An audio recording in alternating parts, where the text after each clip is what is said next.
Bonsoir, ce soir je vais vous montrer un aperçu de ma vieille borne d'arcade, une future game, qui avait été donc entièrement modifiée de façon à mettre l'émulateur même à l'intérieur. Donc j'avais fait ça en 2001, donc voilà. C'est à base d'un PC qui est sous DOS, hein, mais oui, et un téléviseur, une prise Péritel en RVB, et un émulateur qui s'appelait V5 MEM, qui était donc une version optimisée de MEM pour les fréquences d'arcade, pour pouvoir utiliser les fréquences réelles des jeux d'arcade d'origine. Donc là, il est avec un menu Arcade OS, qui était un menu sous DOS, qui était un menu très bien fait, qui permettait de faire, là en ce moment on voit d'ailleurs la veille du menu, on voit les screenshots hein, qui se baladaient dans tous les sens. Donc c'était un menu qui était très bien fait, qui permettait de sélectionner le jeu.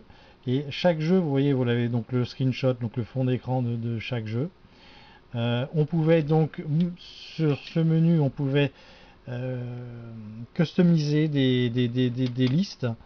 Euh, on pouvait donc customiser des listes.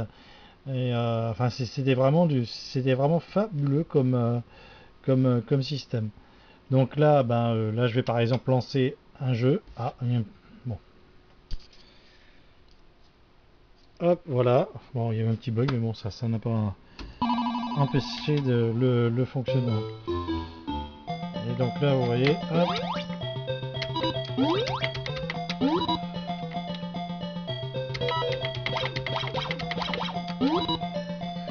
hop, quand je sors du jeu, je reviens directement.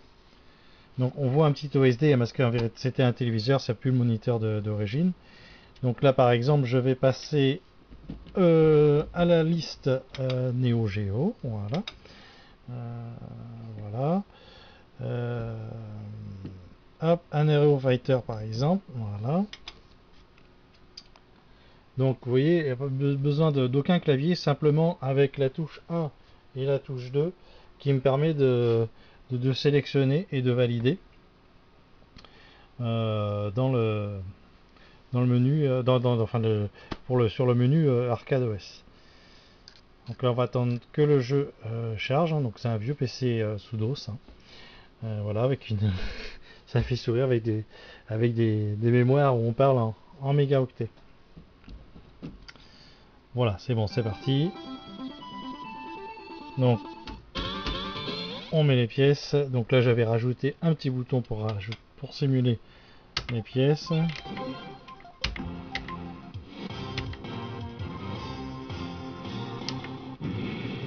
Donc vous pouvez constater que c'est parfaitement limpide, parfaitement fluide.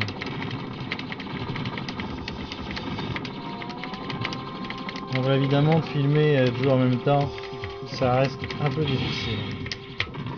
Pour la partie clavier, c'est donc une JPAC que j'ai utilisée. Alors au début, quand j'ai fait mon premier prototype de borne, je vais sortir du menu, j'avais utilisé donc SNESkey pour ceux qui connaissent, qui permettait de détourner. C'était un résident qui permettait de détourner le clavier via le port parallèle. Voilà. Et après a été créé par une société, donc le fameux IPAC et le JPAC, donc J comme JAMA, et qui permettait donc de détourner le clavier. Et donc là, c'est ce que j'ai utilisé par la suite, hein. Au début, j'avais fait le SNESkey, et ensuite j'ai pu donc utiliser le JPAC.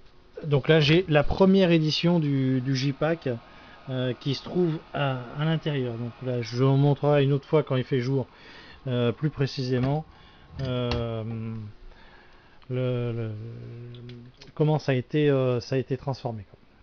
Comment ça a été fait. Voilà, alors bon, bah voilà, une petite présentation. Je m'éloigne un peu. Bon, c'est dans le garage, évidemment, c'est pas. Voilà, donc là, là tel que je l'ai fait, évidemment c'est optimisé pour les jeux de taille horizontale, mais les jeux verticaux fonctionnent quand même, hein. Donc alors évidemment sur le tube cathodique il aime pas trop, parce que ça fait des fréquences un peu bâtardes du genre 56 Hz, pour ceux qui connaissent, voilà, pour lorsqu'on met des jeux verticaux. Là, j'ai eu un petit bug, mais faudrait que je regarde, c'est pas bien grave, ça n'empêche pas le fonctionnement. Donc voilà. Donc là, je peux effectivement lancer un jeu qui est en écran vertical. Ça marche quand même. Voilà. Mais bon, là, c'est bien sûr, je vais pas m'amuser à changer de sens le moniteur euh, sans arrêt, quoi. Euh,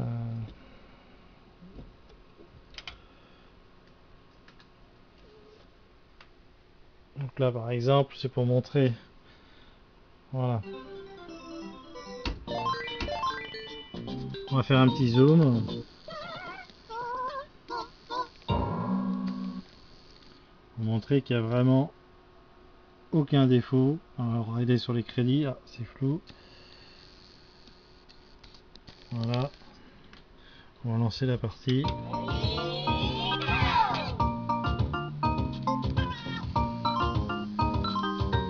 Voilà, donc aucune interpolation. C'est donc la définition exacte de l'original. C'est donc ce qui nous permet de croire qu'on est sur le vrai jeu original. Voilà, bah, c'est bon pour ce soir, pour la petite démonstration. Avec, qu'est-ce qu'on peut se faire? Un petit Metal Slug. Alors, un petit Metal Slug, hop, Metal Slug, hop, un petit Metal Slug. Donc là, on voit l'image de fond. En attendant que le jeu se lance. Donc là, on voit sa marque Running Metaslug, donc c'est en cours de téléchargement. C'est vraiment, c'est un système qui est très bien fait. C'était en 2001, donc là c'est une version de VS MAME. Moi, je me trompe de touche en plus, d'accord, forcément.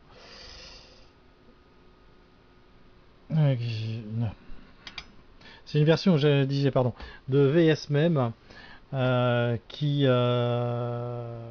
donc de 2001 que j'utilise.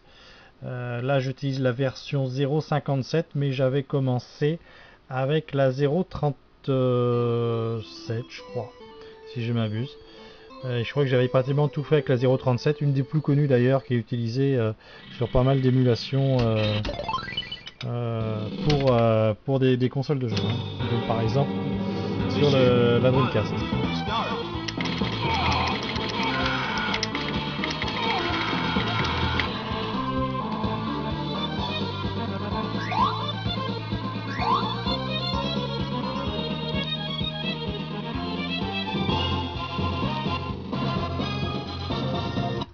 Allez, je sors de mon jeu, je sors, donc j'arrive sur le menu, je sors de menu et pour le fun, j'avais mis une petite vidéo.